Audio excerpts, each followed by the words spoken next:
when it comes to love and desire, do our hearts change over a lifetime? And if they do, how? Talking with people about how to have a great retirement. This is the Rock Your Retirement Show. We don't talk about money, but we talk about almost everything else you need to rock your retirement. Now, here's your host, Kathy Klein. Hi, this is Kathy, founder of Rock Your Retirement. And I started this show because many baby boomers think that retirement is all about money, and it's not. Think about it. How difficult can it be going from spending 2,000 or more hours every year doing something to zero? For the first 6 months, it's fun, but then you might hit a wall, and many divorces can happen after retirement because the couple isn't used to spending so much time together. Depression can also set in. We want to help that, so that's why I started this show. Our guest for today is Stephen Loring, and he received his MFA in Social Documentary Filmmaking from the School of Visual Arts in 2012, where his short films won numerous festival awards. Recently, he was the archival researcher for Marshall Curry's Academy Award-nominated documentary, If a Tree Falls. As a screenwriter, Stephen wrote 8 movies of the week for NBC, CBS, and Lifetime, including The Other Mother with Frances Fisher and No One Would Tell with Fred Savage, one of my favorite actors. He is a graduate of Wesleyan University with degrees in organic chemistry and theater, so he's a smarty. His new feature documentary, The Age of Love, previewed at the AARP National Expo and has screened at over 350 venues worldwide. It will premiere in Poland, Russia, and Brazil this fall. It may have already previewed or premiered by the time we air this. The documentary follows a first-of-its-kind speed dating event for 70 to 90-year-olds. He explores both the humor and the poignance as 30 seniors take stock of aging bodies and still hopeful hearts and confront the reality of seeking new relationships at the far reaches of life.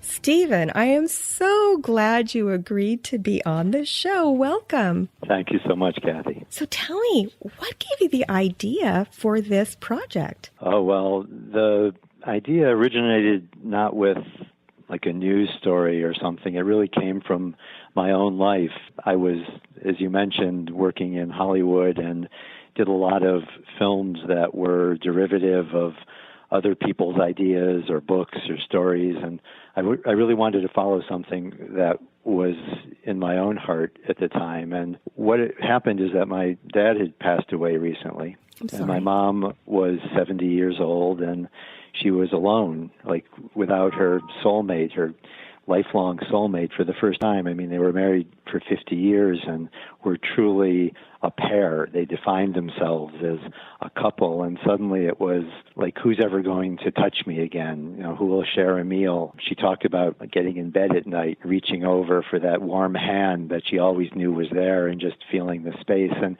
it was really difficult to kind of look at her life in a new way at that point. And it was something that none of us had really expected. Everything happened so suddenly. The same year, my uncle, who was 78 at the time, and he had lived alone his entire life, never had children or married, and honestly, he had never even been on a date as far as anybody in the family knew. He just was a bachelor forever. He met a woman who was 80, and they essentially locked the bedroom door, and they were teenagers again. I mean, it was a real, a love affair. It was amazing to think, to me, that here's a guy who had never experienced or explored that part of his needs or his emotional life for 8 decades, and suddenly he's madly in love. Like, where did that capacity and desire come from? And I guess there were so many things going on all around me in life that had to do with emotional vibrancy and needs of a generation of people that the media tells us are beyond that or don't really feel the same way they did when they were younger. If they fall in love now or need a connection, it's cute rather than real. And, I could see in my own life that just wasn't true. And I thought, if there's some way to bring a story that really shows what people are feeling at that point in life, and that it's not so much different inside as we were at any stage in life, that would be a really great value to the conversation out in the world. And when I happened to find a speed dating event that aimed specifically at people over 70, which really puts it in that World War II, that greatest generation. These aren't baby boomers. These are people who grew up never imagining that they would have another chance at love in the next millennium. And I thought, wow, if I could just get permission to film that and to listen and talk to these people, what great voices might come out of it, voices that we never really hear. Wow, that's really interesting. Did your mom see the show? She's seen the movie for sure, yes. I mean, she wasn't one of the speed daters in the event, but she's totally on board with the whole concept. I mean, the idea, it's funny that the worst thing that could have happened to her is the loss of love in her life, and my dad's passing away. And it's led to this project, which has now reached 14 countries around the world and set up so many people to find new love and encourage them to find love, and really trying to change the conversation about what love is all about and how much we still need it. So she's really excited to see that there's such a change in the world because of what, she inspired in me and experienced. She must be really proud of you. I think so. We do. She travels with me sometimes to do Q&As at screenings, and she always loves to stand up and answer a couple of questions from the audience. So that's really cool. Yeah, it's fun to have her along. So you found this speed dating event. You got permission to film it, and then I'm assuming that each individual gave you permission as well, or did you only have permission to film certain people or everybody? Right. Well, that's a really great question, actually, because I think every documentary is basically an idea when it just starts. There's no script and there's no plan, there's no story. You really don't know what you're going to film and what you'll actually have at the end of the day. And obviously, to film this properly, I needed permission from all 30 participants. It's a real speed dating event. It was really happening. People signed up without any idea that there would be a film made about it. And my assumption, probably with my own assumptions about aging and what people need or want at that point in life, I mean, I assume people would be embarrassed to let other people know that they were going speed dating when they were 75 or 80 years old. I thought they haven't told their friends. They probably for sure haven't told their children they're going to do it. And the chances that they want their faces up on screens all over the world exposing all this private stuff about themselves was probably pretty unlikely. So I thought it was never going to happen. I thought, this isn't going to work, but it's such a great idea for a film. I have to try it out. So I got a list of all the participants. There were 15 men and 15 women. And I kind of prepared myself and sat down and called the First Lady. And I started this little spiel with her about how I'm not trying to exploit you. I'm really looking for guides into a world, a mindset, and a world that I don't really understand myself. And, just trying to find a way in to see how I could convince her. And she stopped me at some point in my little talk, and she said, look, let me tell you something, Steve. She said, my kids love me. They do everything that kids should do for a parent. They call, we go out and celebrate birthdays, we talk on the phone, we share everything that we're supposed to share in life. But even my own children never ask me at this point in life what's in my heart and what I'm feeling. Am I lonely? That's become a topic that just isn't on the table anymore. It's in terms of my emotional life, I'm invisible to the world. Why wouldn't I want to talk about it? Because, there's so much going on here. I'm going speed dating for a reason. And she said, bring your camera and come over. Wow. That is awesome. It inspired me to move down the list. And in 3 days, it took me to call all 30 people. On the first call, 29 of the 30 people said bring your camera and come over. And the other man said, come over without your camera, we'll talk, and you'll bring your camera later. So essentially, I got permission from everybody. You know, I'm a stranger to them. They didn't know who I was or what my intentions were, except for trying to sound friendly and professional on the phone.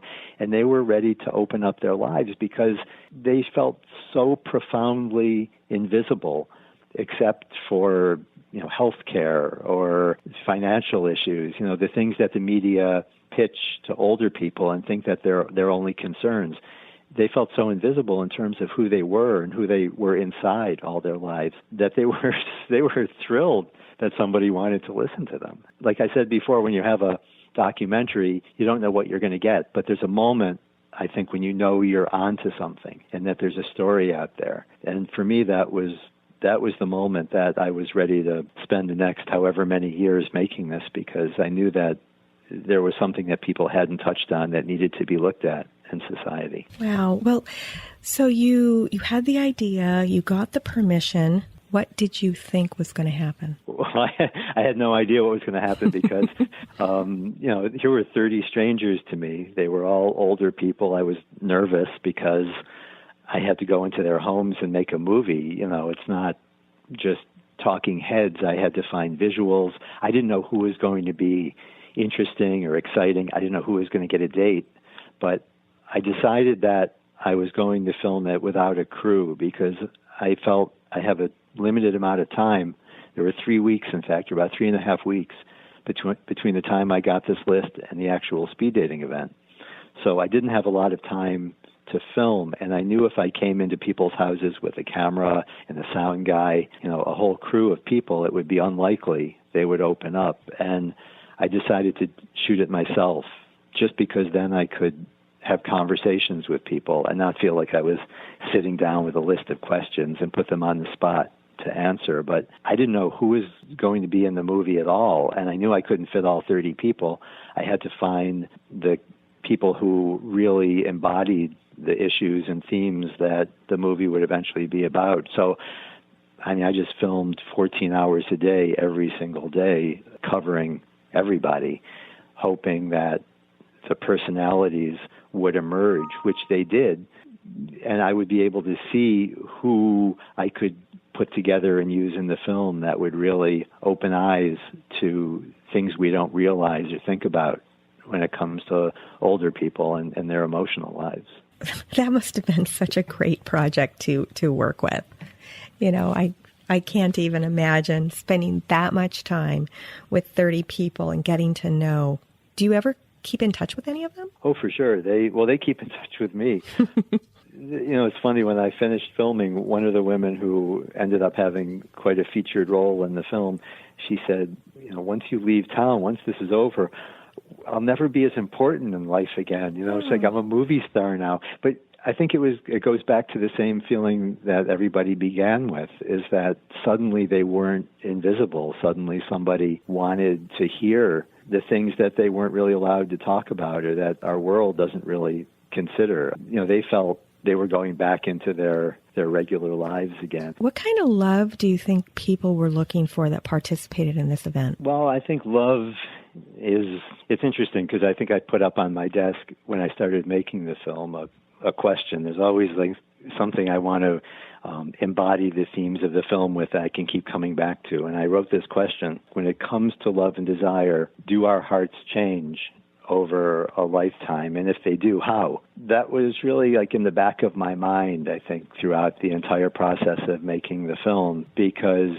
of the assumptions that love does change, that it's not real in some ways, the stereotypes that we put on older people. And I think what I learned in making the film is that when you're older, there's this conception that you're just looking for companionship. That's like something people talk about a lot. And it's somehow a degraded form of true romantic love. But I think when people are younger, they're looking for so many different things because they're trying to create their life at that point. They're looking for somebody to match in terms of career and money and where they want to live and how they're going to have children and raise a family. There's looks and there's status. I mean, there's so many different elements that are layered on top of the search for a person to love in life when you're younger, that when you get older, that those considerations are gone, and to a large extent.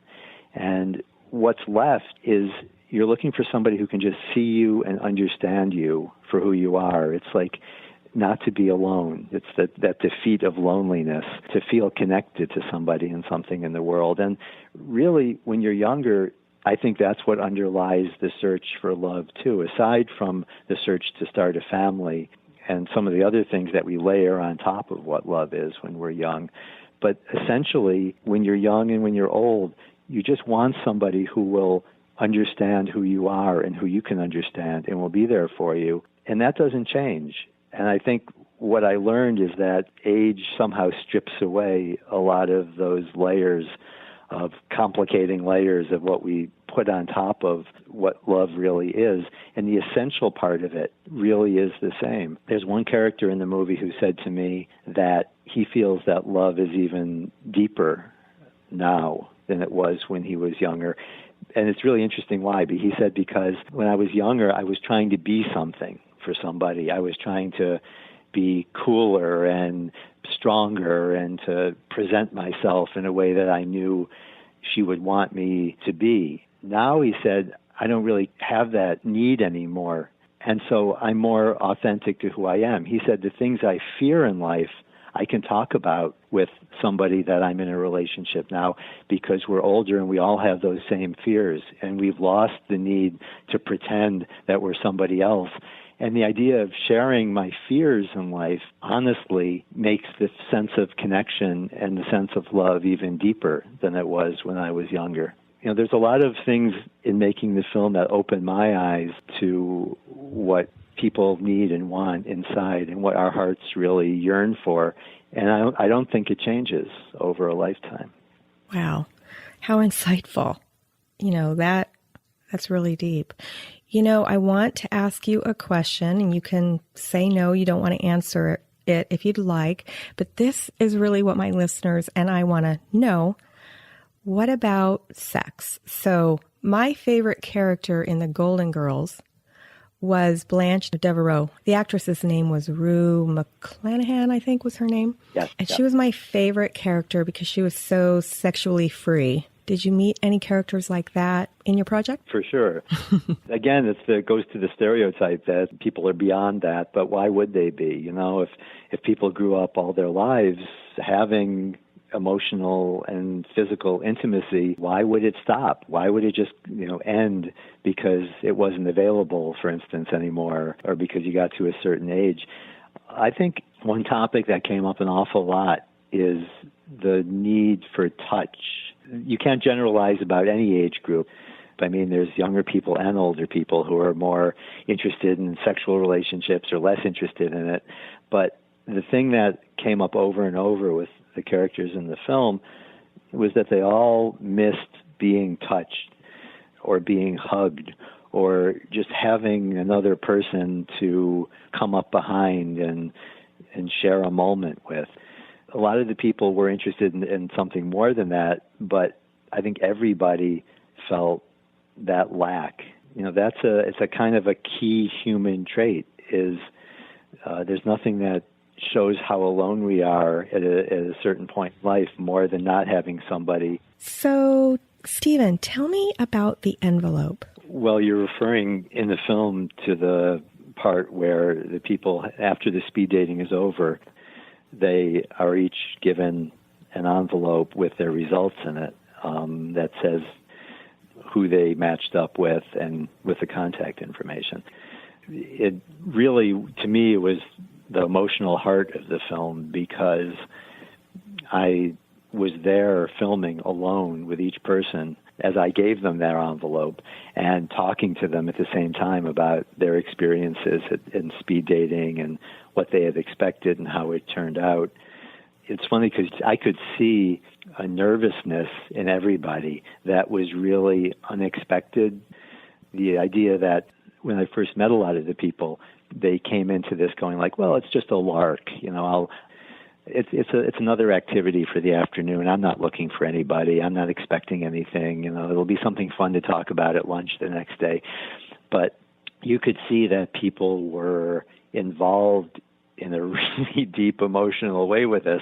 And I should say by the time they got to the speed dating event itself, and they were all polished and combed and perfumed and whatever preparations they had made, when they walked into the speed dating event, it was almost like walking into a senior prom at high school. There was that sense of expectation and hope and fear, or whatever it is, that mixture in the air of what's going to happen. Is somebody going to like me, or nobody will like me? And so it all really came to a head when they were opening their results envelopes, which gave them the final answer as to whether they were, how many people they matched up with. And you could see that the people had not really changed inside. It looked like teenagers, worried about the insecurities of, will the guy who I like me back? And, what if nobody likes me? And, it was really the emotional crux of the film, because I think the experience of going speed dating brought people just into a world that showed that their young sides are not gone or expired, expiration date, but they're actually still young inside. And that part of them had just been dormant for years. And the excitement of the event brought back so many of those old high school emotions again. So without giving away how the film turns out, some people had opened up the envelope and found that there wasn't as much interest as they hoped, and some found that there was way more interest than they hoped. The looks of sadness or joy in their faces, I was really shocked to see, and I was really honored that they exposed in front of me again while being filmed. It was a really emotional kind of a turning point in the film, because then the film goes on to follow some of the couples who did get together and matched up when they go out on their first dates, and looks at how the dating world really has changed and how they're able to adapt or not adapt to exposing themselves on a real date again for the first time, often in a half a century. Any favorite stories? There's a lot of funny things that happened on dates. One guy, for some reason, can't stop talking about, maybe out of nervousness or maybe because it's what's on his mind, he can't stop talking about his years of medical problems and operations, and that doesn't go over too well. I'm sure it doesn't. And actually, one couple plays a trick on me, the filmmaker. Again, I don't know if I should give that away now, because it's an amazing moment that really proves that even these two people in their late 70s had such chemistry that they worked together to fake out the filmmaker in a very unexpected way, even before they had met in person after the speed dating event. And, there were 48 dates that came out of the event that was filmed. Wow. And that everybody who picked somebody, who marked on their scorecard that there was at least one other person they were interested in, everybody got a date, which was great, because that really encouraged a lot of people to see themselves. That's great. In a much more emotionally vital and hopeful way. So you've alluded to this trick. I can't wait to watch the film to find out what it is. Where can people find your film so that they can see this trick that somebody played on you? Well, hopefully there's a lot more to watch than that, but that's a very funny part. And I should say the exciting thing to me was that the film turned out to be so funny. I mean, there's a lot of documentary films out there in the world that kind of deal with issues of aging and older populations, and I love and admire so many of them, and I watch them all the time.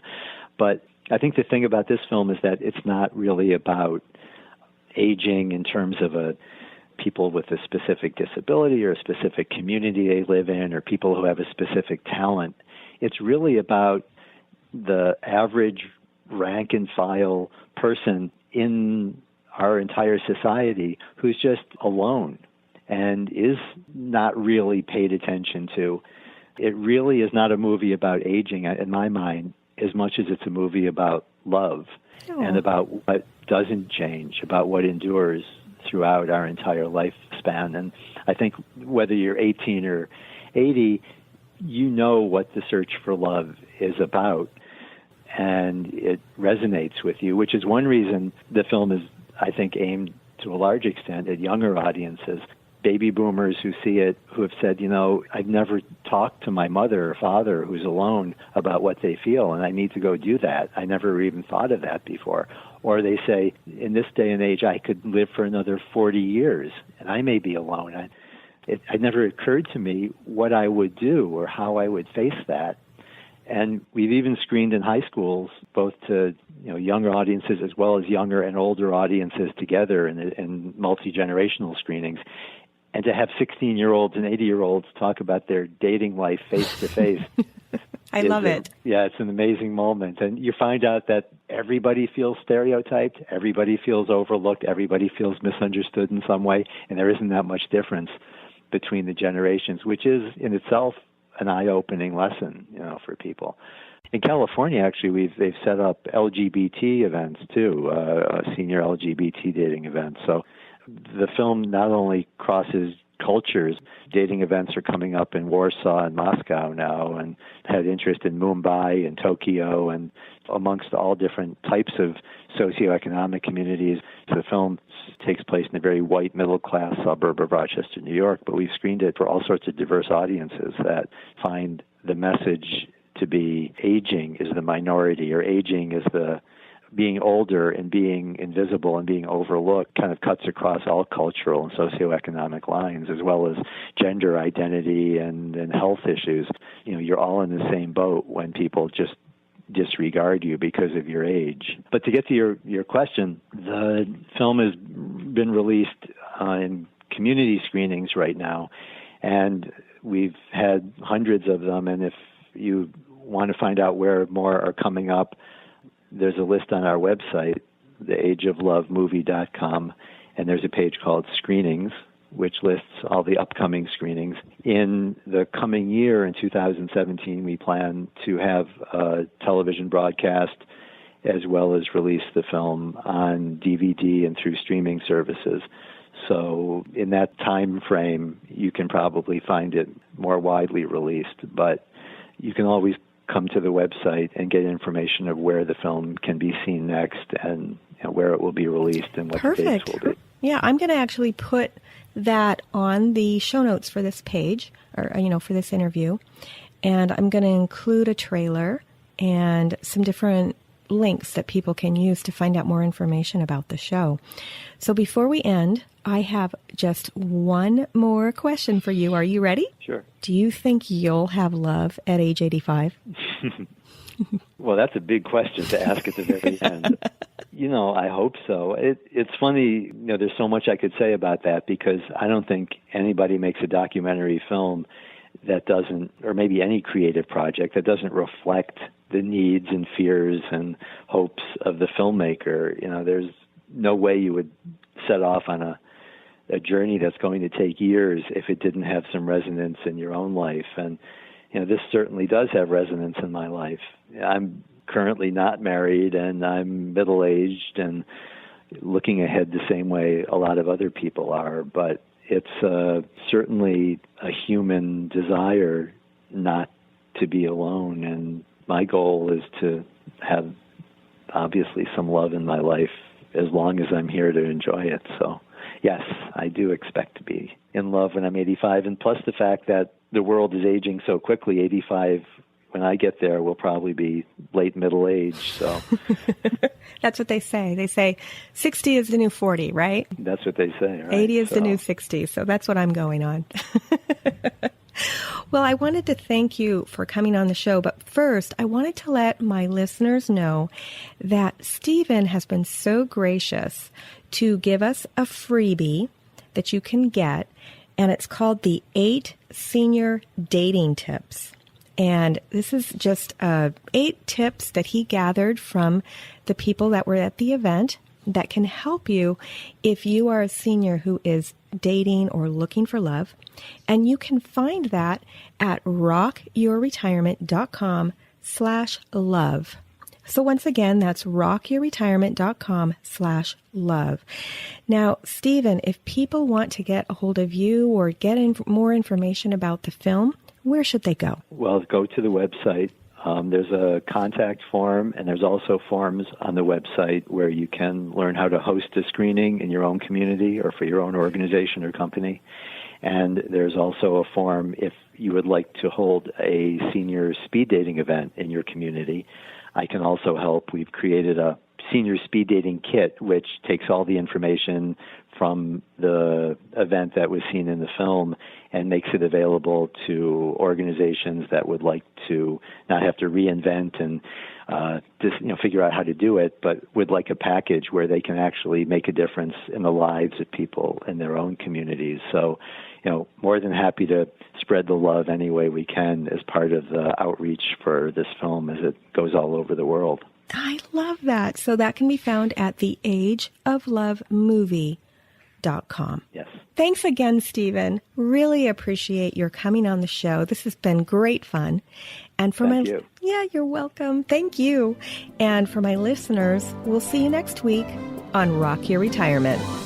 Thanks for listening to the Rock Your Retirement Show. If you are rocking your retirement or know someone who would make a great guest on our show, please send us an email at podcast@rockyourretirement.com.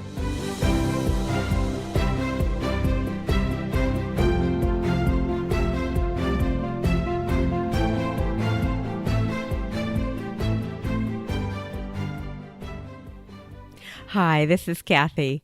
When I'm not hosting Rock Your Retirement, I'm helping people with their Medicare insurance. One of the times you need to check your Medicare insurance is when you've moved. To get my free guide, 5 Things You Need to Know About Medicare When You Are Moving, just go to medicarequick.com/move. And in the meantime, listen to these cool disclosures. Neither Medicare Quick nor its agents is connected with the federal Medicare program. Medical insurance licensed in the states of California, Florida, Nevada, and Texas, and Medicare Advantage and prescription drug plan service areas vary. California Insurance License 0797566.